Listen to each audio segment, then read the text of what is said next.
அது என்ன ஹதீஸ்ன்னு கேட்டா, அந்த குலபாய ராசிதீன் இருக்குல்ல, ரொம்ப ஃபேமஸா இதுதான் சொல்லுவாங்க. உலமாக்கள்லாம் என்ன பண்ணுவாங்க, நீங்க வந்து அலைக்கும் பி சுன்னத்தி ஒ சுன்னத்தில் குலபாய ராசிதீன், என்னுடைய சுன்னத்தை நீங்க வந்து கடைப்பிடிச்சுக்கிறங்க, நேர்வழி பெற்ற குலபாக்களுடைய சுன்னத்தையும் கலீஃபாக்களுடைய சுன்னத்தையும் பின்பற்றுங்க. அப்ப ரசூலுல்லாஹ் என்ன நமக்கு சொல்றாங்கன்னு கேட்டா, அலைக்கும் பி சுன்னத்தி, என்னுடைய சுன்னத்தை நீங்கள் கடைபிடியுங்கள், ஒ சுன்னத்தில் குலபாயி ராஷிதீன், நேர்வழி பெற்ற குலபாக்களுடைய கலீஃபாக்களுடைய சுன்னத்தை நீங்க என்ன செய்யுங்க, கடைபிடியுங்கன்ற ரசூலுல்லாஹ் சொல்லிட்டாங்க.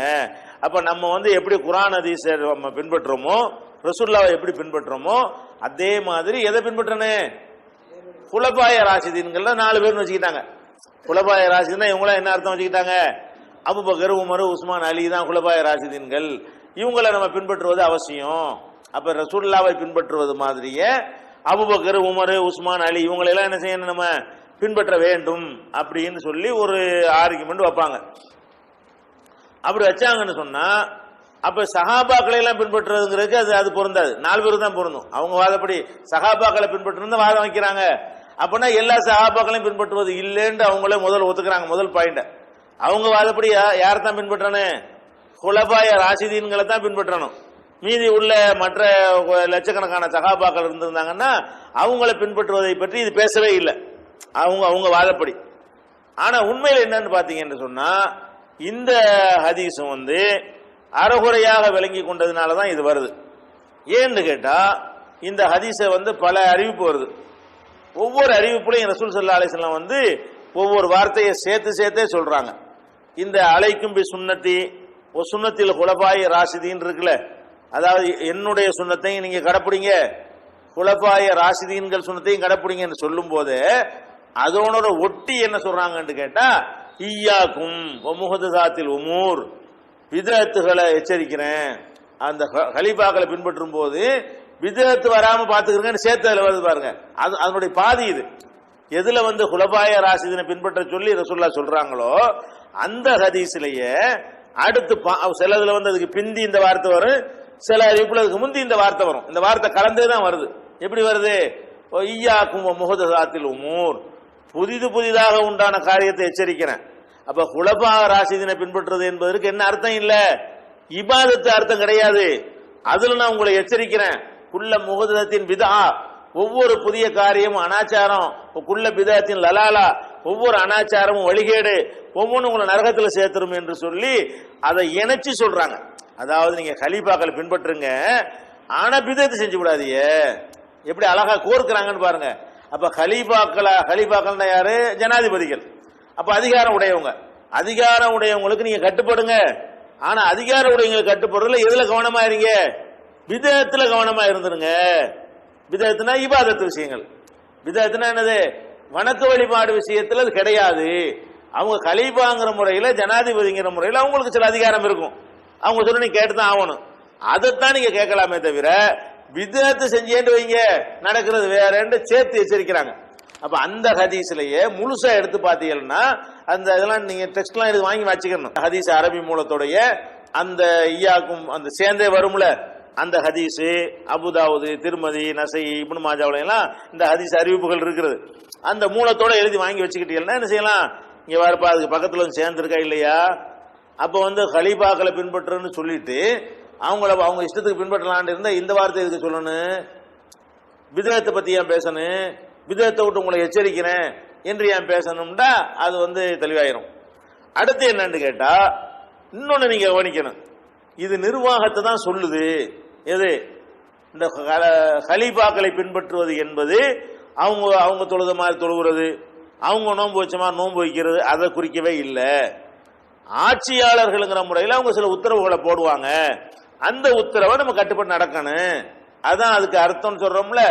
அந்த அர்த்தத்தை இந்த பிதஅத்தை விட்டு எச்சரிக்கிறாங்க இல்லையா, அந்த வாசகத்திலிருந்து விளங்கிக்கிறோம். அதுல பயன்படுத்துற இன்னும் சில வாசகங்கள் இருக்குது. அதுல என்ன வாசகம்னு கேட்டா, குலபாய ராஷிதீன் இவங்க என்ன விளங்கிட்டு இருக்கிறாங்க, 4 கலீஃபான்னு விளங்கி வச்சிருக்கிறாங்க. குலபாய ராஷிதீன் என்னது, அபூபக்கர், உமர், உஸ்மான், அலி, அதான் சொல்லி. ஆனா அந்த ஹதீஸ்ல என்ன வரும்னு கேட்டா, குலபாய ராஷிதீனை பின்பற்றுங்கள், ஒயின் அபுதன் ஹபஷியன், அவர் அபிசினிய அடிமையா இருந்தாலும் சரியேங்கிறாங்க.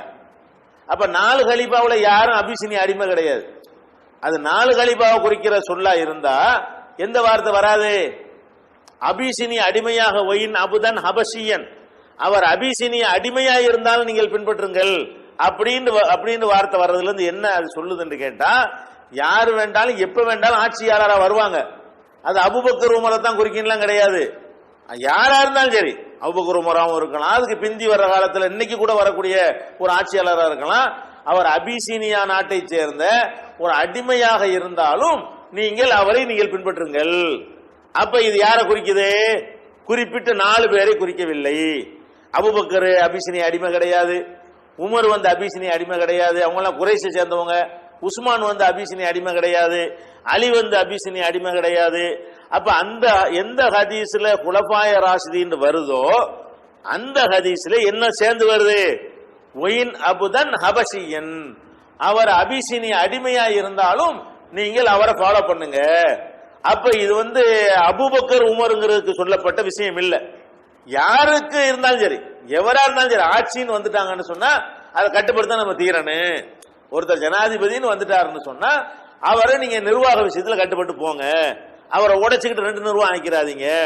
அது அபிசீனிய அடிமையா இருந்தாலும் அவரை ஃபாலோ பண்ணுங்கன்னு வருது. அப்ப அபிசீனிய அடிமையாக இருந்தாலும் அப்படிங்கிற சொல்லில் இருந்து அந்த ஹதீஸ் எதை சொல்லுன்னு விளங்குறோம்? குறிப்பிட்ட 4 பேரை மட்டும் அது சொல்லவில்லை. யாரெல்லாம் ஆட்சிக்கு வருவார்களோ அவ்வளவு பேரையும் சொல்லுகிறது. ஆனா என்ன கண்டிஷன்? நேரான வழியில் உள்ள ஆட்சியாளர்களா இருக்கணும். மகா கேடுகட்ட கொடுங்கோல் ஆட்சியாளர்கள் அது குறிக்காது. ராஷிதீன் வருதுல, நேரு வழி பெற்ற ஆட்சியாளர்களுக்கு நீங்க கட்டுப்படுங்க, அவர்கள் அபிசீனிய அடிமையா இருந்தாலும் சரியே. அப்ப அந்த ஒரு நிர்வாகி என்ற முறையில ஆட்சியில் இருக்கிறவர்களுக்கு கட்டுப்படுறதை தான் அது பேசுதே தவிர 4 பேர் அபூபக்கர் உமர் உஸ்மான் அவங்களை பின்பற்றுங்க அப்படிங்கிற பொருள் அது என்ன செய்யல, தரவே கிடையாது. எப்பவெல்லாம் ஒரு ஆட்சியாளர் வருவாங்களோ அவங்க சொல்ல கேட்டு நடங்க. அப்ப 2 விஷயம் அதுல கலந்துருக்கு, கவனிச்சுக்கிட்டீங்களா? ஒன்னு அந்த கலீஃபாக்களை பின்பற்றுங்கள் என்று சொல்லும் போதே பித்அத் செஞ்சிடாதீங்கன்னு சேர்த்து வருது. கலீஃபாக்களை பின்பற்றுறதுங்கிறது மார்க்கத்துக்கு கிடையாதுன்னு அர்த்தம். அதுக்கு பித்அத் செய்யாதீங்கன்னா என்ன அர்த்தமாவது? மார்க்க விஷயத்துக்கு அது பொருந்தாது. மார்க்க விஷயத்துல ஏதாவது செஞ்ச பிதத்தா போயிடும். மார்க்க விஷயம் இல்லாத நிர்வாக விஷயங்கள்ல தான் நீங்க தலைவர்கள் கட்டுப்படலாம். அதுலயே சேர்த்தே சொல்லி போடுறாங்க. 2வது என்ன சொல்றாங்கன்னு கேட்டா, அபிசீனிய அடிமை இருந்தாலும் சரியேன்னு சொல்வதன் மூலமாக அங்க அந்த நிர்வாகத்தை தான் குறிப்பிடுறாங்க. அபூபக்கர் உமர் போன்ற தகுதியை குறிப்பிடல. மட்டத்திலும் மட்டமாக நீ கருதக்கூடிய ஒரு ஆள் ஜனாதிபதியா வந்துட்டாலும் நீ அவர் சொல்ல கேளு. அப்ப ஜனாதிபதிங்கிற முறையில் அவர் சொல்ல கேட்கறத தான் அந்த ஹதீஸ் சொல்லுதுங்கிறத நீங்க என்ன செய்யணும்? அதை பூராத்தையுமே எடுத்துக்கணும். இன்னும் சொல்ல போனா புகாரில ஒரு ஹதீஸ்ல வருது இதுக்கு விளக்கம். இதுக்கு என்ன செய்யுது? புகாரில ஒரு ஹதீஸுக்கு ரசூலுல்லாஹ் விளக்கிடுறாங்க. அதாவது இஸ்ரவேல் சமுதாயம் இருந்தாங்க இல்லையா, அவங்கள நபிமார்கள் தான் வழி நடத்திக்கிட்டு இருந்தாங்க. இஸ்ரவேலர்களை பொறுத்த வரைக்கும் ஒரு நபி இருப்பாரு, அவர் தலைமையில தான் ஆட்சி அதிகாரம் எல்லாமே இருக்கும். அதாவது மார்க்கத்துக்கும் அவர் தான் தலைவராக இருப்பாரு, நிர்வாகத்துக்கு அவர் தான் தலைவராக இருப்பாரு. ஒரு நபி இறந்துட்டாருன்னா என்னவாயிருவார்? வேற ஒரு நபி வந்துருவார். பனி இஸ்ராயலுக்கு என்னவாயிரும்? ஒரு நபி மூத்தா போன உடனே அந்த இடத்த வேற ஒரு நபி அவர் அப்படி அவங்கள அந்த முந்தைய நபி எப்படி வழி நடத்தினாரோ அதே மாதிரி கொண்டு போயிடுவாரு. அப்ப ரசூல் ஸல்லல்லாஹு அலைஹி சொல்றாங்க, இஸ்ரவேல் சமுதாயத்தினருக்கு நபிமார்கள் வழி நடத்தக்கூடியவர்களாக காண தசூசுஹுமுல் அம்பியா, நபிமார்கள் அவங்கள வழி நடத்தி கொண்டிருப்பாங்க. ஆனால் எனக்கு பிறகு நபி கிடையாது, எனக்கு பிறகு கலீஃபாக்கள் தான் வருவார்கள். ரசூலுல்லாஹ் என்ன சொல்றாங்க? எனக்கு பிறகு கலீஃபாக்கள் தான் வருவார்கள். அதுவும் கொஞ்சம் நெஞ்சம் இல்ல, இப்போ எக்ஸுரூன ஏராளமா கலீஃபாக்கள் வருவார்கள். 2 பேர் 4 பேர்லாம் கிடையாது, இப்போ எக்ஸுரூன நிறைய கலீஃபாக்கள் வருவாங்க அப்படின்னு சஹாபாக்கள் கேட்கிறாங்க. அப்ப நாங்க என்ன பண்றது? நிறைய கலீஃபாக்கள் வருவாங்கிறீங்களா, அவங்க சொல்ல கேட்கலாமா? கேட்க கூடாதாண்ட உடனே ரசூல் ஸல்லல்லாஹு அலைஹி சொல்லுவாங்க, நல்லா கேளுங்க. என்ன கேளுங்க? ஃபு பியத்தல் அவ்வலி ஃபல் அவ்வல், முதல்ல செஞ்ச ஆளுடைய பையத்தை நிறைவேற்றுங்க. அவருக்கு அடுத்து வேற ஒருத்தர் ஆட்சிக்கு வந்துட்டாரா, அவர்கிட்ட உறுதிமொழி கொடுத்துட்டீங்களா, அது நிறைவேற்றுங்க. அவர் போன பிறகு இன்னொருத்தர் வருவாரா, இப்படி ஒன்றன் பின் ஒன்றாக எந்தெந்த ஆட்சியாளர்கிட்ட நீங்க உறுதிமொழி கொடுத்தீங்களோ அதெல்லாம் நீங்க நிறைவேற்றிக்கிட்டே போயிட்டுறீங்க. அப்ப இது எந்த நிறைவேற்றுறத குறிப்பிடுது? ஆட்சி. நபிமார்களோட அந்த அந்த முந்தைய சமுதாயத்துக்கு வந்து நபிமார்களே இருந்து வழிகாட்டிடுவாங்க. எனக்கு பிறகு நபி இல்லைங்கிறனால டாபிக் ஓவர். மார்க்க விஷயத்துல வழிகாட்டுறதுக்கு யாரும் வரமாட்டாங்க. மார்க்க விஷயத்துல வழிகாட்டுதல் வந்து என்னோட முடிஞ்சிருச்சு. அந்த அந்த வாசகத்தை ரசூலுல்லாஹ் அப்படி சொல்றாங்க. எப்படியும் அன்னஹு லா நபிய பாதி, எனக்கு பிறகு ஒரு நபியும் வரமாட்டார்கள், ஆனா கலீஃபாக்கள் தான் வருவார்கள். அப்ப வஹி வராது, வஹி இல்லாத கலீஃபாக்கள் வருவாங்க. நீங்க என்ன செய்யணும், இந்த கலீஃபாக்கள் சொல்ல கேட்டு நடக்கணும். யார் முதல் ஆட்சியாளராக இருக்காரு அவருக்கு முதல் செய்யுங்க. அவர் இறந்த பிறகு அடுத்த ஒருத்தர் வந்தாருன்னு சொன்னா அவர் தலைவரை அவர் கட்டுப்பட்டு போயிட்டுறீங்க. இப்படியே சங்கிலி தொடரா எவ்வளவு கலீஃபாக்கள் வந்தாலும் அவ்வளவு பேருக்கு நீங்க கட்டுப்பட்டு நடங்க. அப்ப இது எதை குறிப்பிடுறது? நிர்வாகத்தை குறிப்பிடுது. மார்க்க விஷயத்தை, வணக்க வழிபாடுகளை, ஹலால் ஹராமையெல்லாம் அவங்க ஹலால்டா ஹலால் ஆயிரும், அவங்க ஹராம்டா ஹராம் ஆயிரும், அவங்க சொன்னா பரலாய் போயிரும், அவங்க சொன்னா சுன்னத்தாய் போயிருங்கிற அர்த்தத்துல இது என்ன இல்ல சொல்லப்பட்டதே கிடையாதுங்கிறதுக்கு இதெல்லாம் கூட ஒரு ஆதாரமா நம்ம எடுத்துக்கலாம். புகார்ல வரக்கூடிய இந்த ஹதீஸையும்